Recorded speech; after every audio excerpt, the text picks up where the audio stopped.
First time set aside for public comment. And anyone wishing to provide public comment with regards to any matters on today's agenda, please step forward to the microphone, state your name, spell your last name for the record, and please limit your comments to 3 minutes. Seeing none, we'll go ahead and close the first public comment period, and I'll turn it over to Mr. Trelease. Okay, item number 2 is action to approve the agenda with deletion of any items. The agenda is in order. All right, I'm entertaining a motion to approve the agenda. Move to approve. There's a motion on the floor. All those in favor? Aye. Any opposed? Motion carries.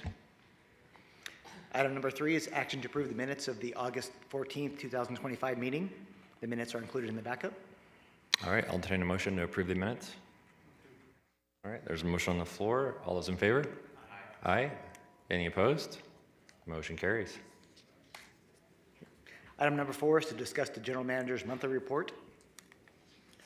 So, Mr. Chair and members of the board, I have a few things to report on this month. We did have a lot of potential rain last month. We didn't get probably as much in town or in the valley as we may have expected. On September 4th, there was over an inch of rain in Mount Charleston. In that community up there, there was no reports of any damages, fortunately. But then on September 5th and 6th last week, there was quite a bit of rain in the Moapa Valley. And although there was, on September 5th, there was less than 2 inches in about 3 hours up in the Moapa Valley near I-15, which that equates to around a 5-year return interval, which doesn't sound like a lot, but for like 5 minutes, we had a 100-year return interval. So like that was like if that intensity had kept up for a lot longer, we would have had some real serious flooding there. The runoff that we measured at I-15, so in the Muddy River at I-15 in the Glendale area, was around 5,000 CFS, which is a lot of flow, but the 100-year peak flow would be estimated to be around 24,000 CFS. So it's still quite a bit less than what we would have expected in a 100-year event, but still a lot of flow. So down in Moapa Valley, so this is actually, I'll say this is a Hidden Valley Road. This is near Glendale. This road, every time it rains out there, pretty much gets closed. And so you can see here where this is kind of coming from the Muddy River, California wash. This area just it gets hammered real bad. So that was closed again on September 5th and 6th. Down in Moapa Valley, this is the Cooper Street Bridge, which we built just a few years ago.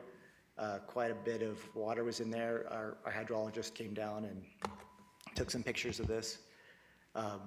That you can see the high water mark on the wall there is probably like maybe 18 inches higher than this, so this isn't the peak flow there, but obviously this system is well equipped to handle that big flow.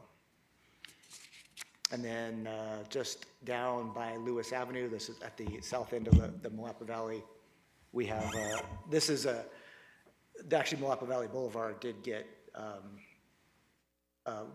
mud and water over the top of that run. That road had to be closed, so NDOT was out there cleaning up and we were out there looking at it. So definitely lots of rain in that area, definitely lots of mud that moved around, it is the Muddy River, but we didn't hear any other reports of any major damages and no loss of life, so that was good. So things that the system it handled it well in those areas. I would like to announce that Deanna Hughes, our Administrative Services Administrator, has retired after 29 years of service. She actually retired on September 2nd, but she didn't want any recognition. In fact, it's hard to even find a picture of her because she kind of likes to lay low and do her job. She's been an outstanding employee for the district for 29 years, and we will really miss her. There was panic in the streets when she announced her retirement because we know that couldn't imagine running this organization without her. However, now we're very happy with our succession planning, and Patricia Metz and Jessica Honor and Carol Trujillo doing a great job of covering all the services that Deanna was responsible for. So I'd like to definitely thank Deanna for her service and really just wish her well in retirement. You may remember the previous general manager of the Regional Flood Control District. So Steve Parrish, last spring we put in for an award for him from the Floodplain Management Association for Outstanding Public Official, and he won that award. I was just there at Sacramento last week, and I was able to pick up the award for him. He was at the the U.S. Open tennis tournament, enjoying his retirement during that time, so he couldn't make it to Sacramento. But I was happy to pick up the award for him, and I'd like to congratulate Steve on his award.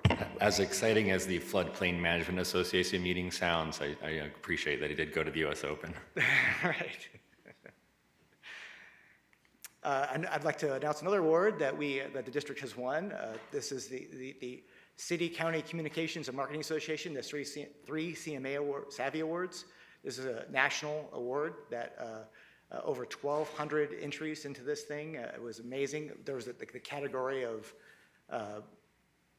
marketing, is it communications and marketing tools category. There is actually 2 subcategories in that we placed second in: the government services delivery community program efforts and educational training video. That's for our classroom efforts and our training videos that we use. And so this is quite an accomplishment for our public information team. This award ceremony was held in Las Vegas last week, I think, or 2 weeks ago. So great job from the team and great job on the program. This is something that is being nationally recognized again and again, and I just wanted to congratulate the team for that. And that's all for my general manager's monthly report. Any questions? Any comments or questions from the board? None? Okay. Thanks, Andrew.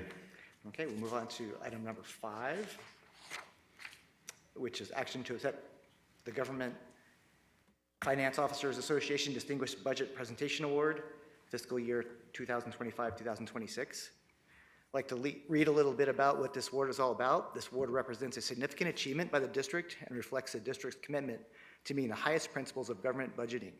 In order to receive this award, government unit must publish a budget document that meets criteria as a policy document, a financial plan, as an operations guide, and as a communications device. Budget documents must satisfy nationally recognized guidelines for effective budget presentation as determined by 3 independent evaluators to receive the award. The Distinguished Budget Presentation Awards program is the only national awards program for government budgeting. This is a 32nd consecutive year the district has received this award. 32nd consecutive year. That's pretty impressive.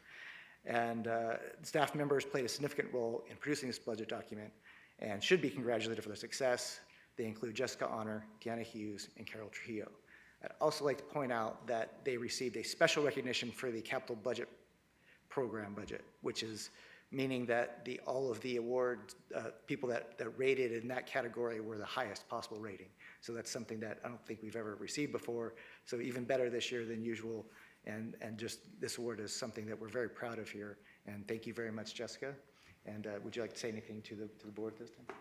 I just wanted to say thank you guys for letting us participate in this award, both the board and district management. There's a lot of work that goes into it. It's certainly a team effort, but thank you for letting us participate again. I think that deserves a round of applause. Congratulations. Yes, absolutely does. Thank you. Okay, items 6 through 13 are considered by the Regional Flood Control District to be routine and may be acted upon in one motion if the board so desires. All right, entertain a motion on the consent agenda. All right, there's a motion on the floor. All those in favor? Aye. Aye. Any opposed? Motion carries. Item number 14 are comments by the general public. This is the second time set aside for public comment. Anyone wishing to provide public comment with regards to any matters before the Regional Flood Control District, please step forward to the microphone, state your name, spell your last name for the record, and please limit your comments to 3 minutes. Seeing none, we'll go ahead and close the second public comment period, and we are adjourned. We'll get started with RTC in about 5 minutes.